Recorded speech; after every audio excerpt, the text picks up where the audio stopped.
নমস্কার বন্ধুরা, তোমরা কেমন আছো? আশা করছি তোমরা ভালো আছো। সবাই ভালো থাকো, সুস্থ থাকো, এটাই ঠাকুরের কাছে কামনা করি।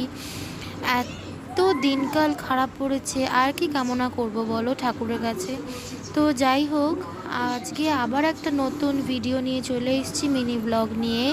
আজকে আমার লাঞ্চ মেনুতে ছিল উচ্ছে আলু ভাজা, ডিমের কারি, কচু ভাতে, যেটা তেল লঙ্কা আলু সিদ্ধর মতো করে মাখা হয়েছিল। আর ছিল সয়াবিন কারি।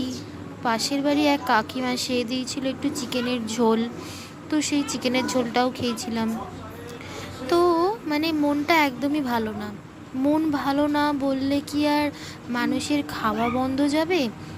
বা একটা মানুষ মারা গেলে সবাই তো আর খাওয়া বন্ধ করে থাকবে না, এটা তো সবারই চলতেই থাকবে। হ্যাঁ, মানুষ মারা গেলে আজ কাঁদবে, কাল ভুলে যাবে সবাই।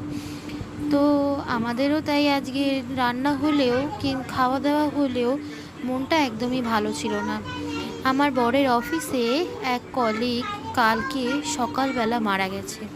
শুনে মনটা খুব খারাপ হয়ে গেছিলো, কেননা সেই দাদাটা এত ভালো মানুষ ছিল যে ধারণার বাইরে। এত ভালো মানুষ যে এখনও যে পৃথিবীতে ছিল এতদিন, সত্যি সেটা ধারণার বাইরে। হঠাৎ করে যে সে এইভাবে মারা যাবে কোনো দিন চিন্তা করতে পারিও নি।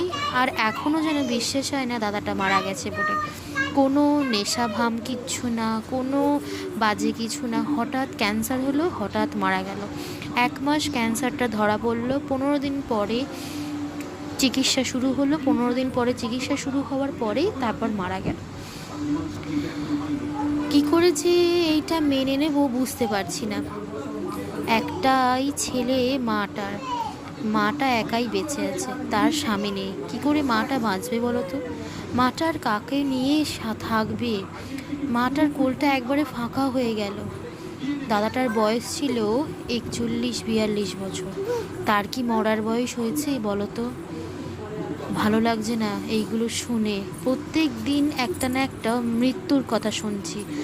আর এই বছরটা পড়ার পরে এত যুদ্ধ, এত মৃত্যুর কথা, এত কিছু যে শুনছি, ভাবতে পারিনি এই 2025-এ এত মানুষ মারা যাবে। কত যুদ্ধ, কত অ্যাক্সিডেন্ট, কত বাচ্চা, কত কম বয়সীরা সব চলে যাচ্ছে। বয়স্করা সবাই বেঁচে আছে, ভালো থাকুক সেটাই চাইবো, কিন্তু বাচ্চাগুলো সবাই চলে যাচ্ছে, ছোট ছোট মানুষগুলো চলে যাচ্ছে। তো কি বলবো আর। তো ভালো লাগছে না কিছুই, খালি মৃত্যুর ঘটনা ভেসে আসছে। এই 2025টা যে এত খারাপ বুঝতে পারিনি। তো এখনও 6 মাস বাকি।